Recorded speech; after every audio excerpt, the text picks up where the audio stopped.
Assalamualaikum warahmatullahi wabarakatuh. Selamat pagi, bertemu kembali di channel Jimmy ID, belajar kimia lebih nyata. Semoga pagi ini anak-anak tetap sehat dan semangat untuk belajar kimia. Hari ini kita akan belajar tentang unsur golongan transisi periode keempat. Di pertemuan kali ini kita masih di KD 3.7, yakni menganalisis kelimpahan, kecenderungan sifat fisik dan sifat kimia, manfaat, dampak, dan proses pembuatan unsur periode 3 dan unsur golongan transisi periode keempat. Kita lihat di mana posisi golongan transisi periode keempat. Nah, ini periode pertama, ini periode kedua, ini periode ketiga, nah ini periode keempat. Pertemuan kali ini kita hanya membahas periode 4, khususnya golongan transisi. Ini yang saya kasih batas warna merah di SC, TI, V, CR, MN, Fe, CuNi, CuZn atau scandium, titanium, vanadium, krom, mangan, besi, kobalt, nikel, tembaga, dan seng. Untuk mengingat pelajaran yang kemarin di kelas 10 tentang konfigurasi elektron, jadi konfigurasinya ini dituliskan berdasarkan kulit atom. Nah, ini kalau dituliskan berdasarkan tingkat energi, nah ini di belakang sini bukan 4S tapi ini dibalik, jadi 4S2 3D1. Karena konfigurasi ini disusun berdasarkan kulit atom. Nah, kalau dituliskan berdasarkan tingkat energi, nah ini nanti dibalik dari setelah 3B6 ini menjadi 4S. Oke, sama saja intinya. Ini jadi SC ini berada di golongan 3B, TI di golongan 4B, V di golongan 5B, CR 6B, mangan di 7B, Fe, CuNi berada di golongan 8B, CuZn berada di golongan 1B dan 2B. Nah, kalau kita melihat dalam diagram orbitalnya, kita bisa melihat pada SC ini ada satu elektron yang tidak berpasangan di orbital D. TI juga sama, ada 2, V ada 3, CR ada 6, MN ada 5, Fe ada 4, Co ada 3. Nah, kenapa saya tunjukkan ini? Karena ini nanti akan berkaitan dengan sifat-sifat beberapa unsur transisi, kaitannya dengan sifat kelogaman dan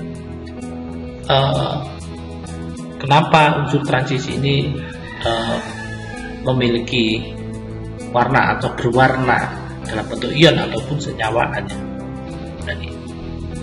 Dan ingat, jadi ada yang beberapa elektron yang tidak berpasangan. Oke, kita lanjutkan. Nah, ini beberapa sifat-sifat umum unsur transisi. Jadi bersifat logam, titik leleh dan titik didihnya yang relatif tinggi, bersifat paramagnetik atau mempunyai daya tarik ke medan magnet. Jadi nanti kita akan mengenal ada paramagnetik, diamagnetik, dan ferromagnetik. Nah, untuk golongan 4A kecenderungannya bersifat paramagnetik, artinya dapat ditarik oleh magnet. Jadi nanti kita juga akan pelajari kekuatan ditarik dengan magnet, kuat atau lemah. Yang ketiga adalah membentuk senyawa-senyawa berwarna, tadi yang saya sampaikan. Mempunyai bilok yang beraneka ragam, mempunyai susunan kimia kompleks atau disebut ion kompleks, unsur-unsur Golongan hanya bisa membentuk ion poliatomik dan diatomik, walaupun hanya sedikit sekali yang dapat membentuk ion. Bersifat katalitik atau katalisator untuk proses industri dan metabolisme. Rata-rata unsur transisi bersifat toksit, adalah racun. Mempunyai kisi kristal, unsur-unsur transisi termasuk periode keempat berada dalam subkulit D, namun pada deret lantanida dan actinida pada subkulit F. Elektron valensi ini N1 dx dan Sx, dengan X dan Y adalah konstanta elektron yang akan diisi. Jadi seperti ini, D4S2 3D, maksudnya semacam ini. Bilangan oksidasi unsur-unsur transisi seluruhnya bertanda positif, jadi semuanya membentuk ion positif. Ini beberapa sifat unsur transisi, sifat fisis dan sifat kerapatan dari Sc sampai Zn. Ini kalau kita amati, ini mengalami peningkatan. Jadi semakin ke arah Cu, kerapatannya semakin tinggi. Ini akan menurun pada Zn. Nanti akan kita bahas kenapa ini kok menurun. Kekerasan juga sama, naik, turun, naik lagi, dan Zn juga turun. Titik leleh kita perhatikan. Nah, ini sampai Cl, titik lelehnya naik. Menuju ke Mn turun, Mn naik lagi, Fe naik lagi, ini turun dan semakin turun lagi. Titik di D juga sama, ya, ada kenaikan sampai Cr dan Mn mulai ada kecenderungan turun, Fe naik lagi, naik sampai kobal, ini turun dan Zn semakin turun. Daya antar panas juga begitu.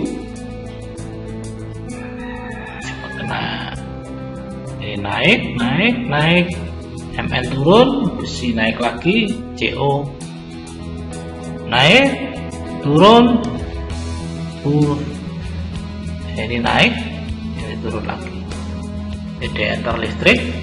Ini bisa kita lihat dari logam transisi ini mana yang dapat mengantarkan listrik. Sc ini turun, kecil sekali, naik, ini turun pada Mn, pada Fe tinggi sekali untuk daya antar listriknya. Kobal ini naik, tembaga naik, Zn turun lagi. Nah, ini tadi yang saya sampaikan di awal. Sifat logam transisi periode keempat. Ada beberapa sifat kelogaman dari unsur transisi periode keempat. Nah, yang pertama adalah diamagnetik. Jadi ada istilah diamagnetik, ada istilah paramagnetik, ada istilah ferromagnetik. Diamagnetik itu ditolak, artinya tidak dapat ditarik oleh magnet. Kalau paramagnetik, ya artinya kedalaman, jadi dapat ditarik tetapi tidak begitu kuat, atau sedikit dapat ditarik. Sedangkan ferromagnetik bisa ditarik dengan kuat. Jadi kita lihat penjelasannya di sini. Diamagnetik, sifat magnet yang ditolak dari medan magnet alias tidak tertarik. Syarat dari sifat magnet ini yaitu seluruh orbital terisi penuh. Contohnya Zn. Jadi misalnya kita lihat di ini, kita lihat Zn, semua orbitalnya penuh.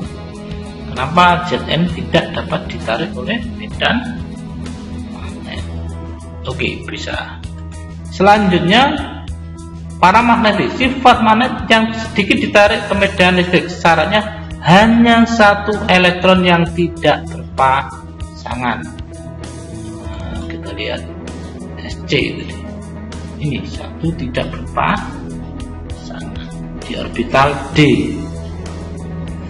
Selanjutnya ferromagnetik, sifat magnet yang ditarik kuat ke medan magnet. Syaratnya adalah semakin banyaknya elektron pada orbital D yang tidak berpasangan atau lebih dari satu. Fe, Co, Ni.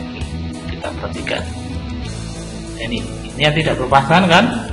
Ya, lebih dari satu. Makanya ini dapat ditarik, ya, khususnya ini Cr, Mn, Fe. Nah, ini kuat ditarik oleh medan magnet. Oke, bisa dipahami? Nah, kita lanjut. Ini penyimpangan sifat logam transisi periode keempat.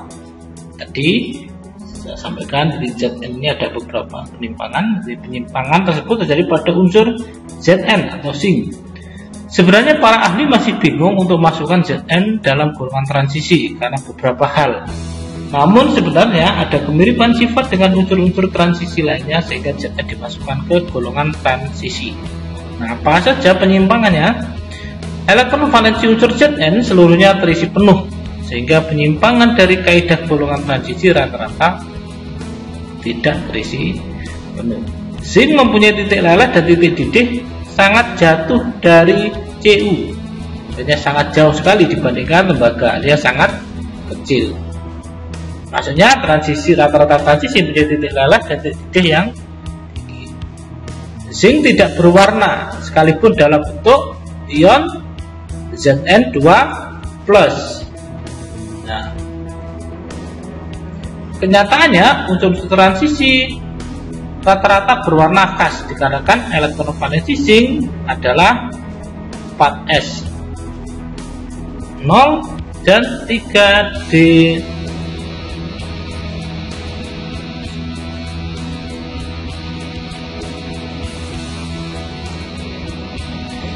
Tingkat oksidasi Zn hanya satu, yaitu beloknya +2. Energi ionisasi Zn sangat tinggi dan mencolok naiknya dari Cu. Kenyataannya, unsur-unsur transisi periode keempat lainnya mempunyai sifat keelektronegatifan dan keelektropositifan yang rendah. Jadi konfigurasi unsur atau konfigurasi elektron Zn cenderung stabil. Ini kenyataannya unsur transisi periode keempat lainnya tidak stabil.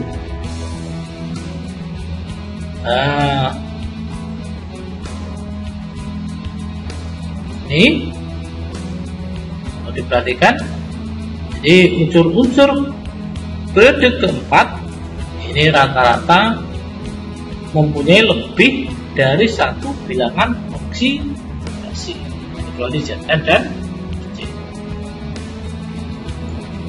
Nah, sifat selanjutnya adalah bahwa unsur transisi periode keempat baik dalam bentuk ion ataupun senyawaannya memiliki banyak warna atau berwarna. Contohnya Sc. C ini berwarna. Jadi saya sampaikan karena biloknya hanya satu, tingkat oksidasinya hanya satu. Ini kalau satu ini kecenderungannya dia tidak berwarna. Ti, dia adalah bentuk ion Ti2+ berwarna ungu, Ti3+ berwarna ungu hijau, Ti4+ tak berwarna. Vanadium V2+ berwarna ungu, V3+ berwarna hijau, VO2+ berwarna biru, VO43- berwarna merah. Cr berwarna biru untuk Cr12, Cr3+ berwarna hijau, O4-2- berwarna kuning, Cr2O7- berwarna jingga. Untuk Mn, mangan, ini ada yang berwarna merah muda, Mn12, Mn3+ merah coklat, Mn4-2- berwarna hijau, Mn4- berwarna ungu. Dan untuk besi, ini ada warna hijau dan warna jingga. Ionnya 2+ dan 3+. Kobalt juga sama, warna merah muda untuk CO2+, warna biru untuk CO3+. Nikel warna hijau Cu2+. Tembaga untuk Cu+, tidak berwarna, Cu2+ warna. Zn tidak berwarna. Nah, ini ada beberapa bilok yang tadi sudah saya tunjukkan. Jadi tingkat elektron pada unsur transisi hampir sama, menyebabkan timbulnya warna pada ion-ion logam transisi. Jadi ini yang menyebabkan berwarna. Hal ini karena elektron dapat bergerak ke tingkat yang lebih tinggi dengan mengabsorpsi sinar tampak. Pada golongan transisi, subkulit 3D yang berisi yang belum terisi penuh menyebabkan elektron pada subkulit itu menyerap energi cahaya, sehingga elektronnya tereksitasi dan memancarkan energi cahaya dengan warna yang sesuai dengan warna cahaya yang dapat dipantulkan pada saat kembali ke keadaan dasar. Jadi warna yang bilok berwarna merah ini stabil, jadi kecenderungannya ini yang berwarna merah ini bilok yang stabil. Ini juga penjelasan tentang unsur-unsur transisi periode keempat, kenapa memiliki warna. Unsur-unsur periode keempat mempunyai beragam warna, kenapa? Karena dalam bentuk unsur warnanya berada dalam bentuk ini, begitu juga dalam bentuk ion, warna unsurnya berubah drastis. Nah, kenapa? Sebenarnya warna unsur transisi itu sangat banyak, tetapi untuk ada juga unsur transisi periode keempat yang dalam bentuk unsur dan ion tidak berwarna. Kenapa? Nah, syarat-syarat unsur transisi berwarna ini. Subkulit 3D-nya harus mempunyai pasangan elektron tidak berpasangan. Subkulit 3D-nya harus berisi, tidak boleh kosong. Kenapa tidak berwarna? Tidak berwarna karena subkulit 3D-nya ini penuh dan kosong. Jadi kalau elektron di subkulit 3D penuh dan kosong, ya tidak berwarna.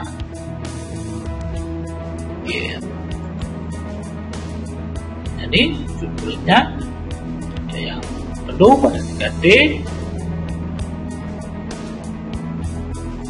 Nah, sekarang akan kita pelajari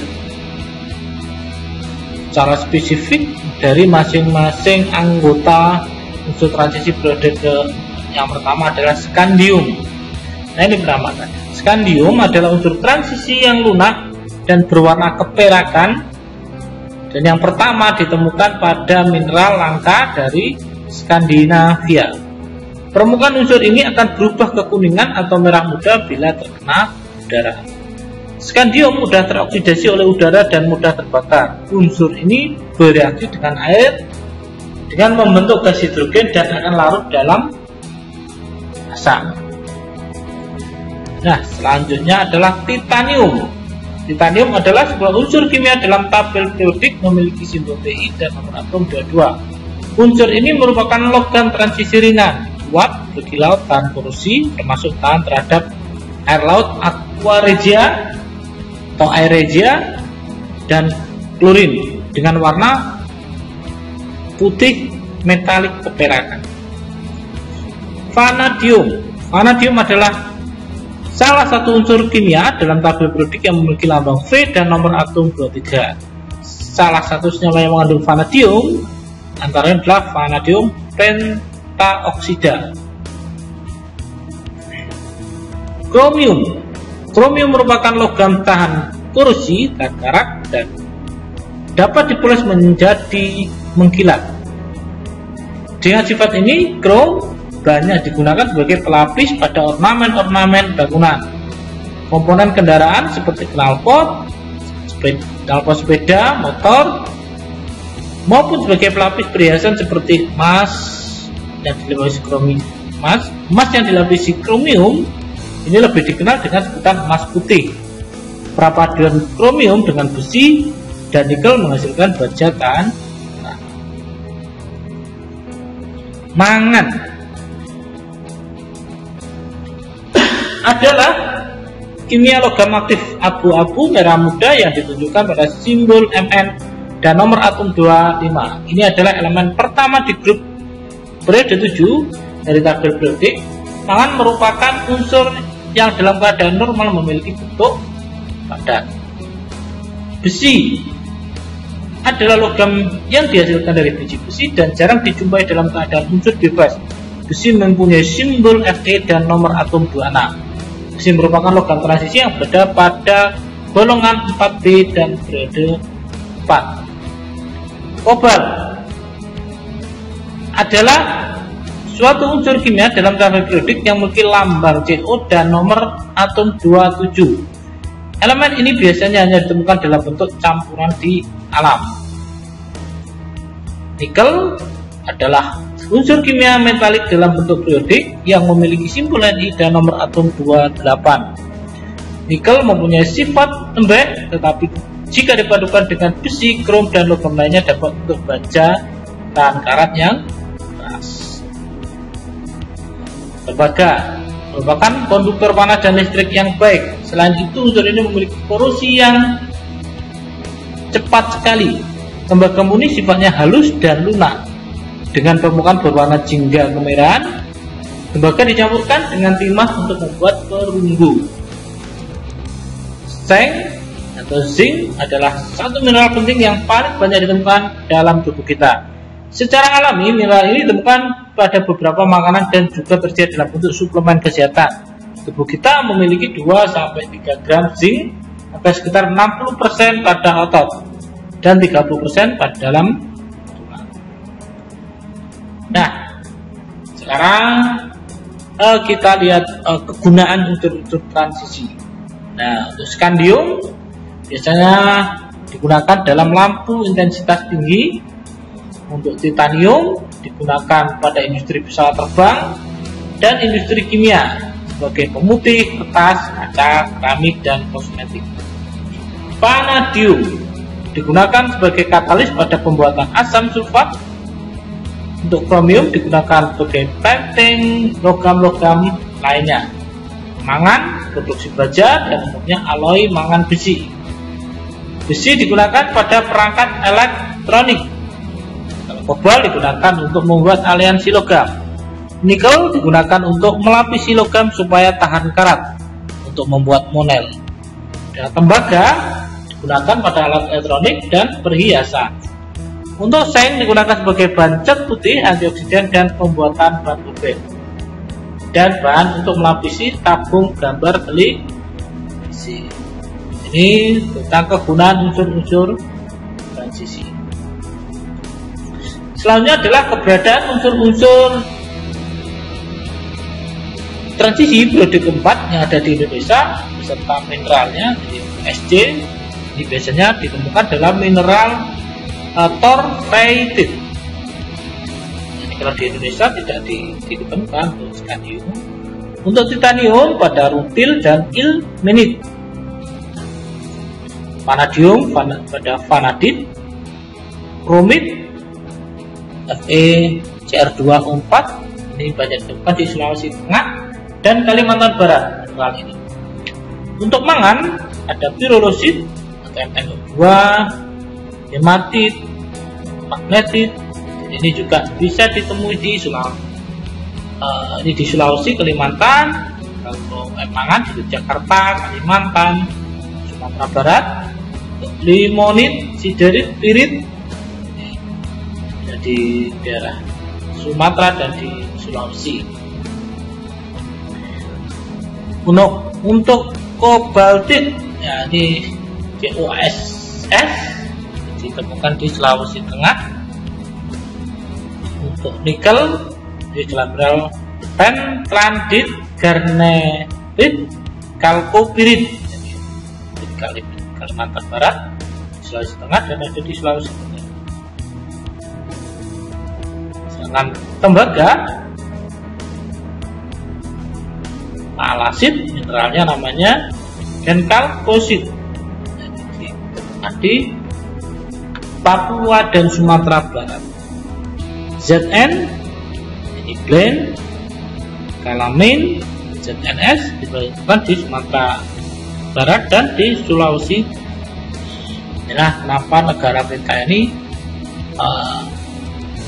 dulunya menjadi rebutan bangsa-bangsa di Eropa, karena kekayaan sumber daya alam di Indonesia ini sangat luar biasa sekali. Jadi banyak mineral-mineral yang ada di Indonesia ini semacam ini. Baiklah anak-anak, untuk pertemuan hari ini bisa kita akhiri. Sebelum kita akhiri, jangan lupa like, subscribe, dan tombol lonceng agar tidak tertinggal informasi-informasi atau terupdate dari channel Jimmy ID. Oke, terima kasih. Assalamualaikum warahmatullahi wabarakatuh.